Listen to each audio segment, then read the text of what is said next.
Hello, I'm Jessica O'Brien, and I am so excited to be here today to talk to you about my personal mental health battle for This Is Who I Am. So, first, a little about me. I am 29 years old. I currently live in Florida, though I spent 28 of my 29 years in Michigan, so I'm a Michigan girl at heart. I moved to Florida after I married my sweet husband, Sean, who is stationed here with the United States Navy.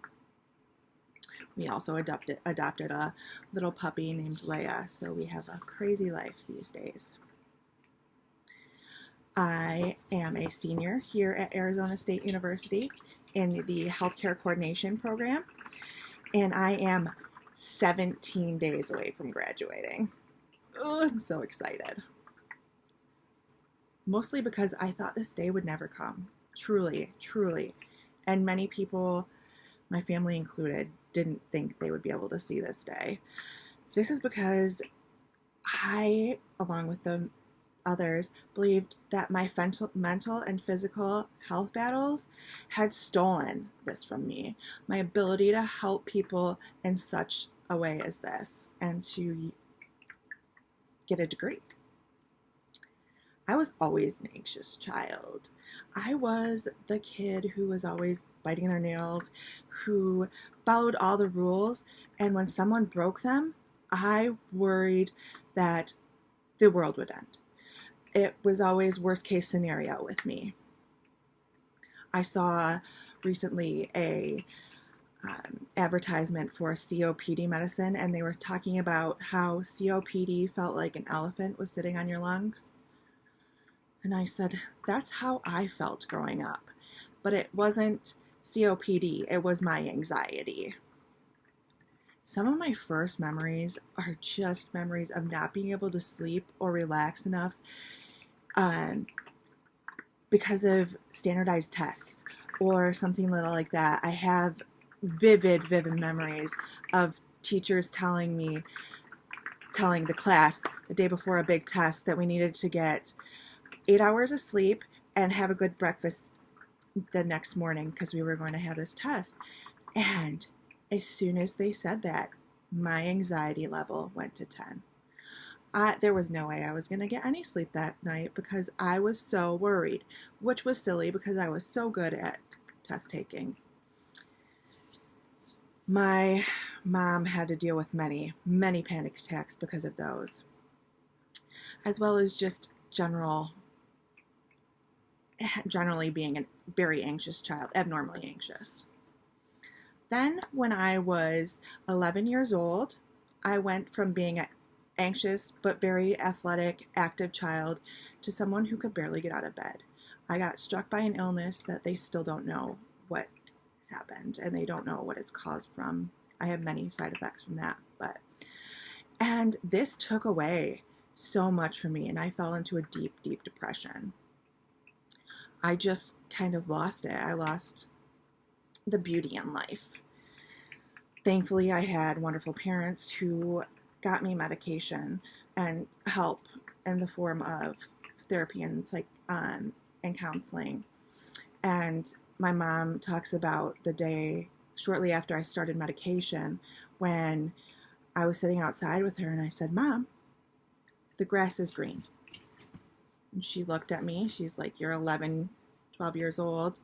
You know the grass is green." Yes, it is green. And I said, "No, Mom, it's green. It was never green before. I've never seen the grass being green."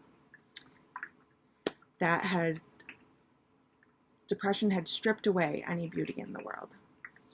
When I finally got back on track mentally, I started going back to school and got through high school with many health problems, but I still got to college. And when I was on my way to nursing school, someone came through 2 lanes of oncoming traffic and hit me head on. This caused a traumatic brain injury. And, oh man, it was bad. For so long, my body had been weak, but even though I had anxiety and battled depression, my mind was all I had. I was the smart girl with the body that couldn't. And suddenly with this accident, with this TBI, oh, I couldn't think. Focusing was hard. In a crowd, I just broke down. I simply couldn't. And I fell into a deep, deep depression. It took me quite a while to crawl out from that and start working to build my mind back up and start seeing the world in a new way. But I still struggled with that anxiety and depression, and I still do. But my dad finally sat me down and he's like, look, Jessica, you're a smart girl. Yes, your body isn't 100%. Yes, you have some physical health issues, but you can't waste what God gave you. So I started coming to Arizona State online and pursuing my dream of helping people like me and people lost in the healthcare system by advocating for them. And I'm 17 days away from reaching my goal of graduating and being able to help people in that way. So what did I learn from this mental health illness? Getting help is not weakness. I cannot stress that enough. When you're feeling overwhelmed and like there's an elephant on your chest, or you don't see the grass is green, even though you know everyone, the 2-year-olds I watch know grass is green. Tell someone. Talk about it. That's another thing. Mental illness needs to be talked about. The reason there's such a stigma surrounding mental health and why people don't get help is because so many people are afraid to talk about it. That's why I try so hard to bring up my mental struggles with others in a positive way, but bring up that, I struggle with that too. And that usually brings them to open up more, and you see just how many people really are struggling. And they're people that you wouldn't think. You wouldn't think that I have a mental health issue, and you also wouldn't think I have a physical one. That's another thing. You can't judge a book by its. Honestly, the battles I've waged with anxiety and depression have really shaped who I am.